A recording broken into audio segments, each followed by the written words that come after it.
Hello, dear sisters and brothers, and welcome to the Faith Perspective here on Catholic SG Radio. I'm Andre Archuk. Now, the Faith Perspective gives us an opportunity to discuss trends, issues, and events in the Church and around the world. Now, over the weekend, our Archbishop, His Eminence William Cardinal Goh, celebrated a special liturgy at his titular church this Sunday, the 23rd of April, in which, in an honorary way, he took possession of the church Santa Maria Regina Pacis, or the Church of St. Mary, Queen of Peace. Now, this church, and it's a lovely church because I was there in August last year, is located in this beautiful seaside town of Ostia, officially known as Lido, Ostia. It's a municipal city of Rome on the Tyrrhenian Sea, and it's a popular place for Romans to spend their summer holidays there. Now, in the Catholic Church, a titular church is a church in Rome that is assigned to a member of the clergy who is created a cardinal. And these are churches in the city within the jurisdiction of the Diocese of Rome. And so the Bishop of Rome is, you got it, Pope Francis. Yeah. So the Catholic Church's tradition to assign a church in Rome to each cardinal is an ancient custom that really actually traces its tradition to the very early church. And as the church began to expand throughout Europe and the world, the Pope needed advisors and bishops in these new areas to consult him on necessary actions. Many of these bishops were then appointed cardinals to signify their unique relationship with the Roman pontiff. According to the 1983 Code of Canon Law, it gets a little bit technical and boring, but just let me give you some background. A cardinal may assist his titular church through counsel or thorough patronage, although he has no power of governance over it, and he should not for any reason interfere in matters concerning the administration of its good or its discipline or the service of the church itself. Cardinal priests, also known as Cardinal Protectors, as they are called, have a loose patronal relationship with their titular churches. Their names and their coats of arms are inscribed on plaques in the churches, and they are expected, whenever they're in Rome, to preach at the church occasionally, and may even raise funds for their church's maintenance and restoration, but they no longer actually participate in the actual management of the churches. A cardinal's relationship with that church actually continues until his death, even after he may have retired from ministry. And it's a sign of that relationship. A cardinal will periodically celebrate liturgies and contribute to its upkeep of ministries that the church sponsors. So Ostia was actually a port city of ancient Rome, and it's a beautiful place, and it's often referenced in writings for the times of the Roman Republic and the Roman Empire. And for Christians, the significance of Ostia is especially important because it is the site of the death of Saint Monica, the mother of Saint Augustine. And in 387, in a house of the Diocese of Rome, when she died, Saint Monica was actually with the family on their way back to Africa after Saint Augustine's conversion to Christianity. So I apologize for that very long introduction, but I thought I had to give you some context to our program today. Today we're speaking to Sister Josephine Sim. Sister is a Canossian nun from Singapore. She's working in the General House in Rome. We also have with us today Alessandro Bottero, a parishioner of Santa Maria Regina Pacis in Lido, Ostia itself, and Marcia Vanderstraaten. She's a Singaporean student doing her theological studies in the Pontifical University of St. Thomas Aquinas, Angelicum. Welcome, each and every one of you, and thank you so much for being with us today. Thank you very much for this introduction. Very punctual and very correct.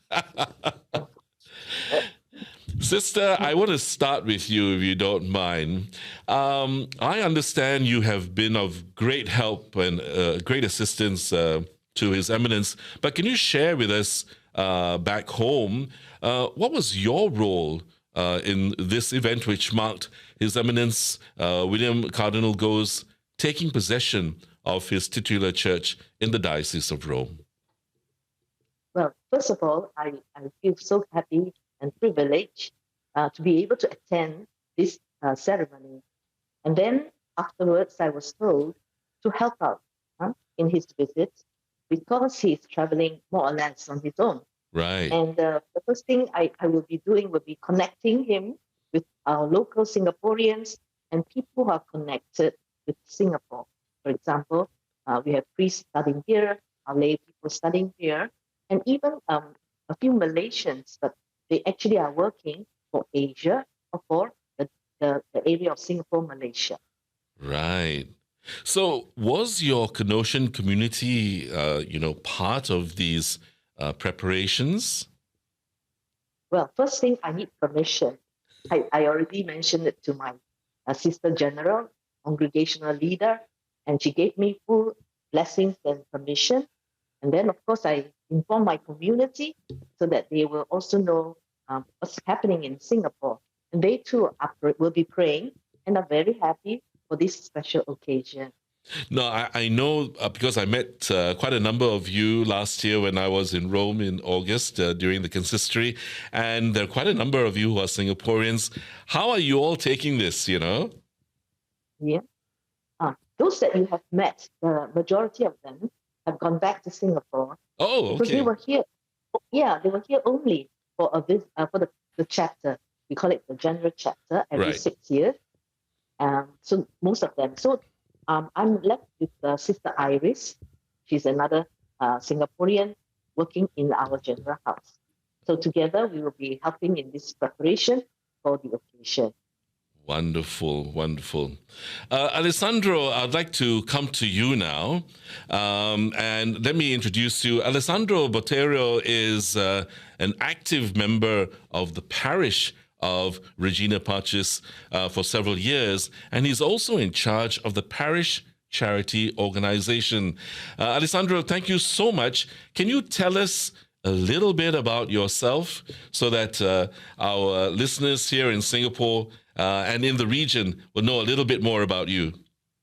Yes, I try to be active in my parish, so I do little. Without the help of my fellows, I couldn't do anything else. I don't like personalities or take all the merits. So it's the community who do the work. Personally, I'm the reference for the charity works, and I'm the head of the Azione Cattolica. It's an old, maybe the oldest Catholic association in Italy. Wow! It was founded in 19th century. So every 3 years we change our president, our responsible. So it's my turn to give back what I learned in my sailor in my teen years.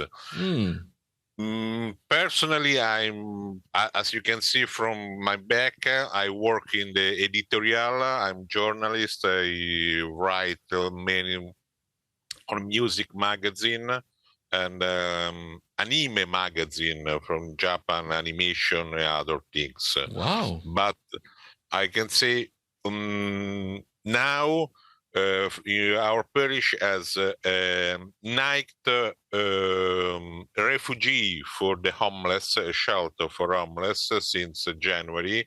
So basically, I manage the volunteer for these refugees. So every day I must check the dinner, the breakfast, other.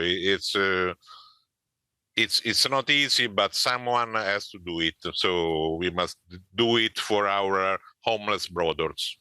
And do you have many volunteers or do you have staff? who help Yes, you? we work for years to make a good stuff. So we have around about 30 volunteers, Mm. and every day 3 or 4 manages the dinner, the breakfast, the talking with our brothers who are in the tent. So it's a good group. It's a good stuff. What made you join this particular ministry in the parish? Someone asked me, and I answered. It's very simple. Someone asked me if I could do it, and no one else was doing it, so someone has to do it. Well, the Lord has called you and you have answered. Wonderful. Now, More or less, you can say this. Praise the Lord for that. Now, let me ask you a little bit about the parish community of Yes. Santa Maria Regina Pacis. They must have known for some time that Cardinal William Goh was coming to take possession of his titular church.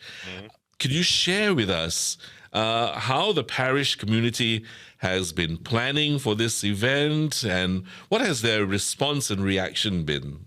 I mean, not many Singaporeans, or not many Italians know about Singapore very much, but to have a Singaporean cardinal to come and be part of your parish in a very special way.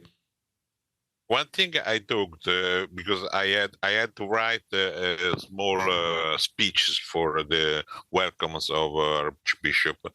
A talks I had is Singapore and Ostia as similarities. They are on the seaside. That's right. They are the door where people come and mix and talk each other and create something new culture, new way of life, new way of thinking, and maybe it's difficult to understand this, but I think there is something in common, even if you are very, very, very far away each other.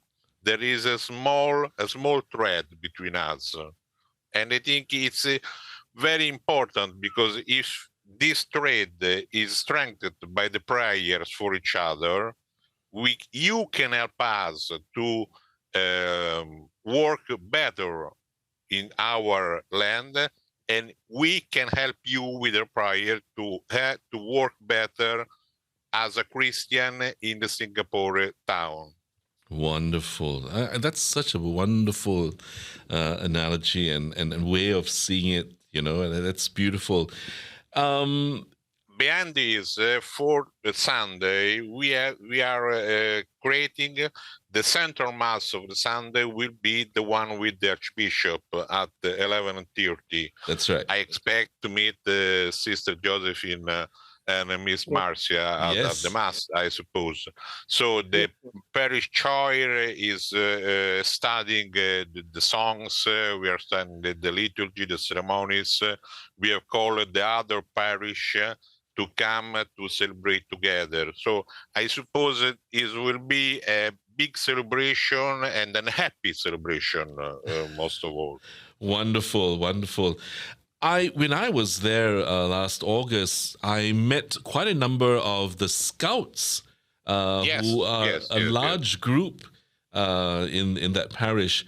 Can you just share with our listeners, how is it that, we have Scouts here in Singapore, but we don't have Scouts attached to a parish like that? Maybe you have the older Scout, the official Scout. The Scout in our parish are the FSA, Federation Scouts of Europe, is another branch of Scoutistic movement. I see. But Scouts are only one of the associations of groups living in our parish. We have, I use the Italian names, Rinnovamento dello Spirito, something like Pentecostal movement, but on a Catholic wave. Right. Like strength of the charismatic? prayer. Yeah, yes, more or less. Strength of the prayer, praying together, praying. We have Azione Cattolica, we have the Oratorian. It's a movement to make the child play together and learn about Christ and the Church playing and not just studying or following some course. And many other realities,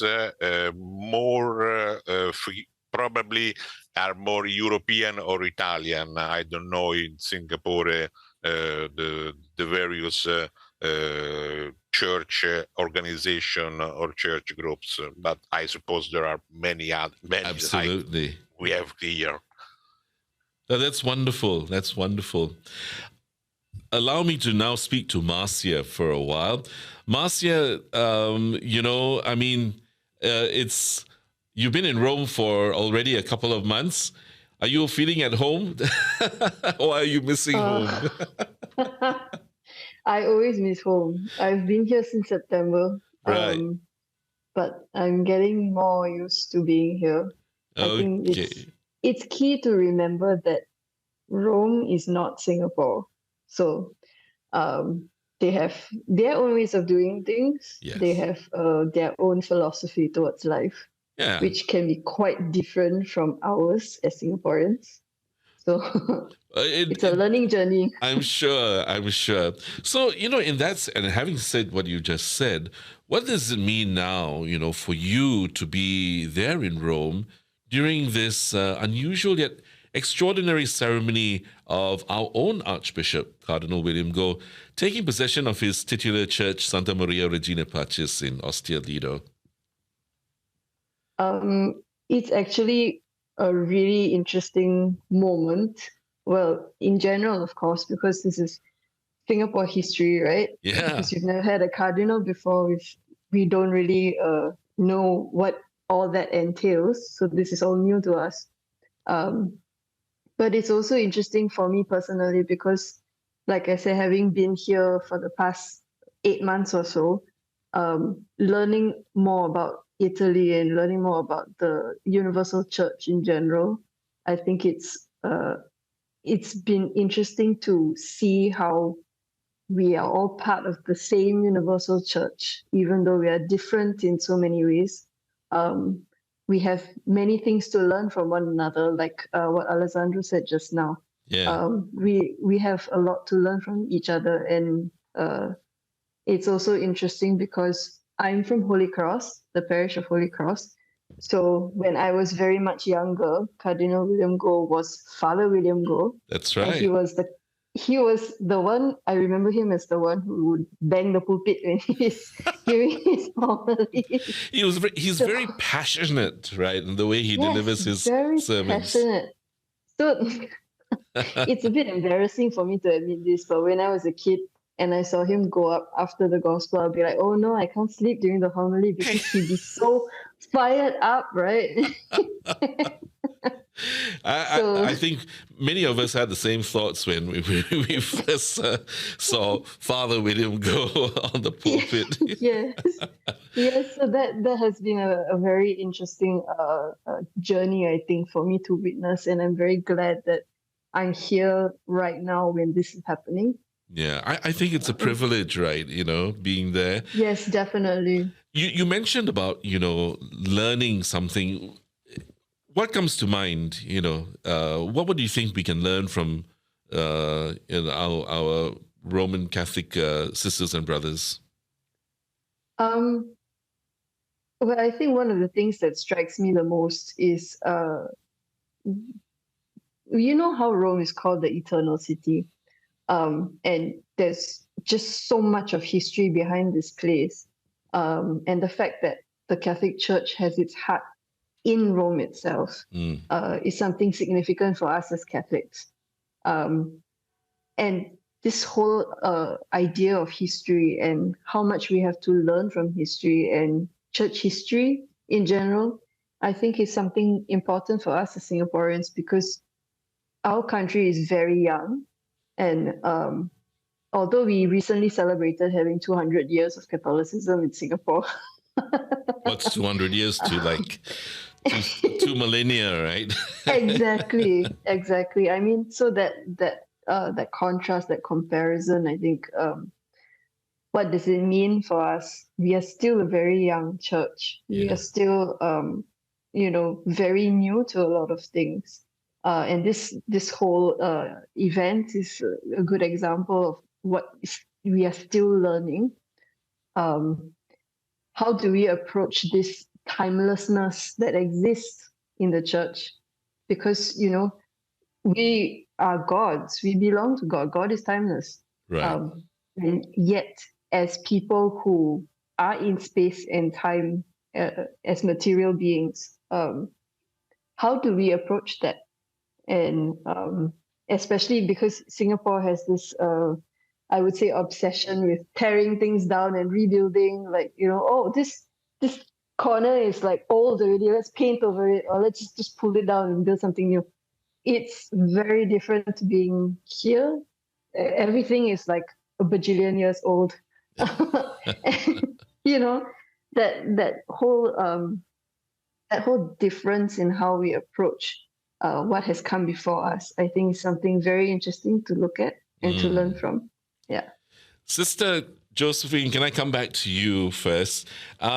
Sister, before we leave, I just want to ask you, what do you think this, in a sense, it's a tethering of a Singaporean now, very concretely, actually, to the church in Rome, the Universal Church itself. What would you like to see be developed? Or what would you like to, how do you think this can grow into something bigger than ourselves? As I mentioned, that because Cardinal William is coming from Singapore, he is going to bring a slice of what is being a Singaporean into the dicastery, into the life of even this church that he is now going to be the titular priest. And I am very sure that there will be more opportunity to share experiences. And also, I have so much confidence that he will bring such fresh life to the parish. And this parish, though it is very vibrant, and as Alessandro says, it's a port city, it has so much to offer. Now we talk about the migrants, then we talk about tourists, then we talk about people going there to experience prayer and devotion. And I'm sure Cardinal William will be the person to help them. Yeah.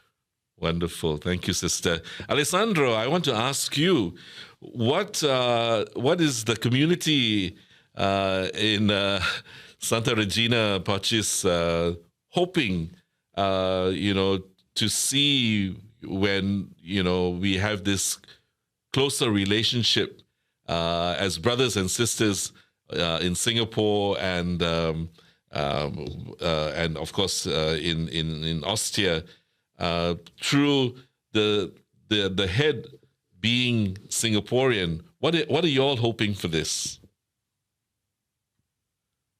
Well, I know maybe it sounds silly, but I don't think so. Since we are speaking on a Catholic radio with people who share the same belief, but I think the prayer of community for each other is the foundation of everything. I told all my volunteers in the staff, we can do the charity work if there isn't other people we don't know that are praying for us.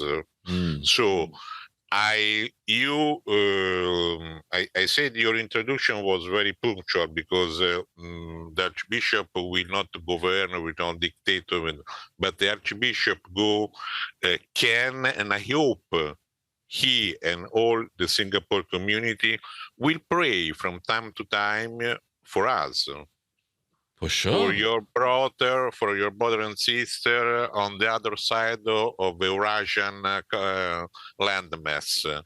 And this is this subtle thread that connect us. Once on the western far side, one on the east seaboard. Okay, So I hope this will be the fruit of this take of possess, more than anything else.